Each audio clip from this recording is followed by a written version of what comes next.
हरियाणा चुनाव को लेकर इस बार जबरदस्त माहौल बना हुआ है। लगातार 2 बार इस राज्य में बीजेपी ने अपनी सरकार जरूर बनाई, लेकिन इस बार बीजेपी के मुकाबले कांग्रेस की उपस्थिति थोड़ी मजबूत दिख रही है। मुकाबला पूरी तरह से बीजेपी बनाम कांग्रेस बना हुआ है। हालांकि इंडिया नेशनल लोकदल और जननायक जनता पार्टी स्थानीय पार्टी की भूमिका निभा रही हैं। इस बार चुनाव में कई ऐसे सियासी मुद्दे बन चुके हैं जो किसी भी पार्टी के लिए हार जीत तय कर सकते हैं। बात चाहे अग्निवीर की हो या फिर किसान आंदोलन की, बात चाहे रेसलरों के संघर्ष की हो या फिर जाटों की नाराजगी की, हर मुद्दा सियासी है और उस पर हो रही राजनीति चरम पर है। हरियाणा की जब भी बात की जाती है तो कुछ ऐसी सीटें जरूर आती हैं जिन्हें हाई प्रोफाइल की कैटेगरी में रखा जाता है। ये वो सीटें होती हैं जहां मुकाबला भी कड़ा रहता है और उन सीटों का नतीजा दूसरी कई आसपास की सीटों पर भी अपना प्रभाव रखता है। इसमें Ambala cantt, Ladwa seat, Karnal seat, Gannaur seat शामिल है।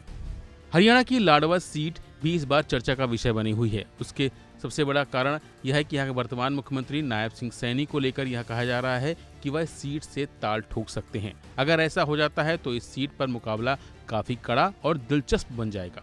वहीं करनाल सीट से वर्तमान में नायब सिंह सैनी विधायक हैं, जो राज्य के मुख्यमंत्री भी हैं। बड़ी बात यह है कि जिन मनोहर लाल खट्टर की जगह उन्हें मुख्यमंत्री बनाया गया, वे खुद भी 2 बार से करनाल सीट से ही विधायक रह चुके हैं। 2014 और 2019 के विधानसभा चुनाव में मनोहर लाल खट्टर ने इसी करनाल सीट से बड़ी जीत हासिल की थी। इस सीट से वर्तमान में नायब सिंह सैनी विधायक हैं, जो राज्य के मुख्यमंत्री भी हैं। बड़ी बात यह है कि जिन मनोहर लाल खट्टर की जगह उन्हें मुख्यमंत्री बनाया गया, वे खुद भी 2 बार से करनाल सीट से ही विधायक रह चुके हैं। वहीं दूसरी तरफ हरियाणा चुनाव में ऐसे कई मुद्दे इस बार सुर्खियां बटोर रहे हैं। यह वो सारे मुद्दे हैं जिन पर सियासत जमकर हो रही है। माना जा रहा है कि कई मुद्दे इस बार हार जीत भी तय कर पाएंगे। अग्निवीर से लेकर किसानों के मुद्दे, रेसलर से लेकर बेरोजगारी के मुद्दे पर इस बार चुनाव लड़ा जा रहा है।